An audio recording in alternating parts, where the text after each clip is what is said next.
مسلمانوں کے ایک چھوٹے سے علاقے میں ہے اور ایک دوسرا علاقہ ایگزسٹ کرتا ہے اور وہاں پہ بھی نفاذ ہے، اور ایک اور تیسرا علاقہ ایگزسٹ کرتا ہے وہاں پہ بھی نفاذ ہو رہا ہے، اور یہ آپس میں پولیٹیکل یونٹی ایک لیڈر کے اندر نہیں آتے، تو اس کا مطلب ہے کہ یہ شریعت کی صحیح امپلیمنٹیشن ہو ہی نہیں رہی۔ تو یہ کانسیپٹ کہ جی ہم اپنے اپنے پنجروں کے اندر رہتے ہوئے، اور وہ پنجرے، وہ ڈیوائڈنگ لکیریں انگریز نے لگائی ہیں، ان کا ایک ورلڈ آرڈر ہے، اور اس نے ہمیں اجازت دی ہے کہ یہ آپ کو ایک حصہ مل گیا پاکستان، اور یہ آپ کو ایک حصہ مل گیا افغانستان، اور یہ آپ کو حصہ مل گیا بنگلہ دیش، اور یہ آپ کو مل گیا مصر،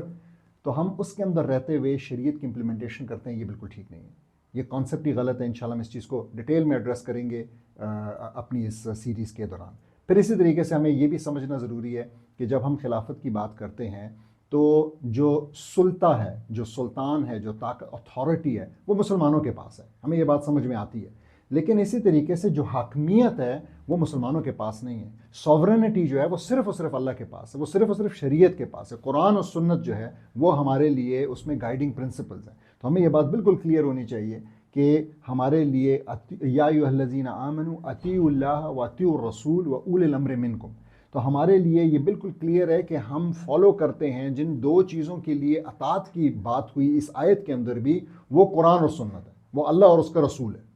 اور اس کے بعد اولی الامر منکم میں اطیعوا نہیں لگایا ہوا، یہ لفظ اطیع بھی نہیں لگایا کہ اطیعوا اولی الامر منکم، نہیں، اور وہاں پہ یہ لفظ ہٹ گیا۔ وہ کیوں ہٹ گیا؟ کیونکہ اس کی اطاعت جو ہے، یہ فقہا بتاتے ہیں، یہ تفسیر کے اسکالرز بتاتے ہیں، جب وہ اس آیت کی تفسیر کرتے ہیں تو بتاتے ہیں کہ جب وہاں پہ ذکر کیا گیا کہ آپ نے اولی الامر کی اطاعت کرنی ہے، تو لفظ اطاعت نہیں ہٹایا بلکہ اور کہہ دیا، اس کے ساتھ جوڑ دیا، کیونکہ وہ اطاعت کنڈیشنل ہے اس بات کے اوپر کہ آپ کا رولر آپ کے اوپر اللہ اور رسول کا قانون نافذ کر رہا ہو۔ اگر وہ یہ نہیں کر رہا تو پھر ہمارے اوپر اس کی اطاعت بھی لازم نہیں رہتی ہے، جیسا کہ آپ جانتے ہیں کہ اس وقت ہمارے ان مسلمان ملکوں کے اندر ہو رہا ہے۔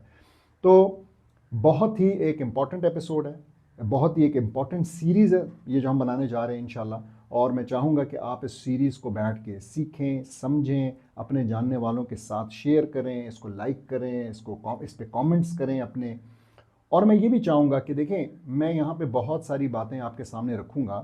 یہ آپ کا کام ہے کہ پھر آپ جا کر ہسٹری کی کتابوں کو ٹٹولیں اور دیکھیں کہ اس میں سے جو بات کی گئی وہ کیا وہ ٹھیک ہے یا غلط ہے۔ آپ جا کے قرآن کو پڑھیں اور چیک کریں کہ کیا وہ ٹھیک ہے کیا غلط ہے۔ میں قرآن اور حدیث تک تو آپ کو ریفرنسز دوں گا، لیکن اگر میں یہاں پہ علماء کے ریفرنسز بھی شامل کرنے لگوں تو یہ چیز بہت لمبی اور تھوڑی آپ لوگوں کے لیے بورنگ ہو جائے گی۔ آپ جانتے ہیں کہ آج جو ہے نا چیٹ جی پی ٹی کا زمانہ ہے، آپ بڑے آرام سے وہاں پہ جا کے اس سے ریفرنس مانگ سکتے ہیں۔ آپ اس کو ٹرسٹ نہ کریں، آپ اس سے ریفرنس مانگیں، وہ آپ کو کتاب کا حوالہ دے گا، آپ وہ کتاب کھول کے صفحہ نمبر کھول کے خود سے دیکھ لیں کہ کیا واقعی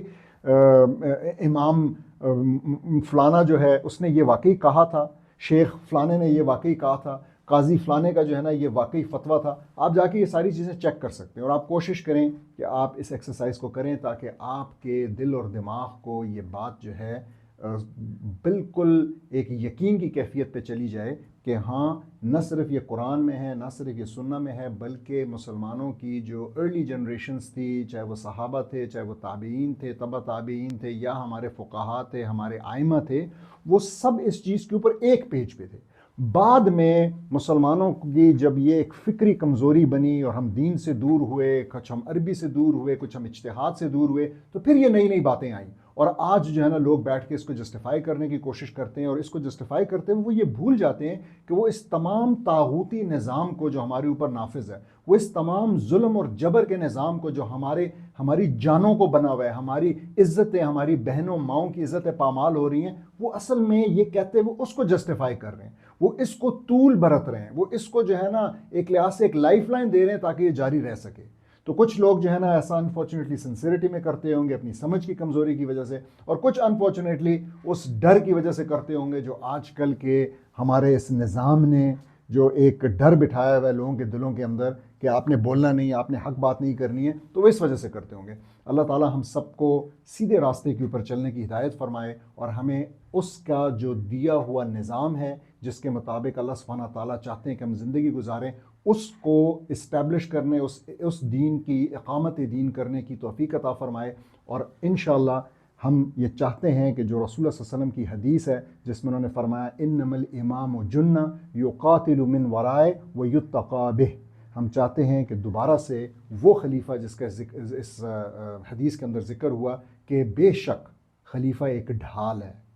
اور اس ڈھال کے پیچھے جو ہے مسلمان لڑتے ہیں اور اس کے پیچھے مسلمان محفوظ ہوتے ہیں۔ اللہ تعالیٰ سے دعا ہے کہ ہمیں وہ ڈھال دوبارہ سے نصیب ہو، کیونکہ آج ہمیں جتنی ضرورت اس ڈھال کی ہے شاید پہلے کبھی نہ تھی، تاکہ ہم پھر سے اپنے حقوق کے لیے، اپنی زندگیوں کے لیے، اپنی زمینوں کے لیے، اپنی عزتوں کے لیے لڑ بھی سکیں، اور ہم اس ڈھال کے پیچھے حفاظت بھی محسوس کریں۔ جزاک اللہ خیر۔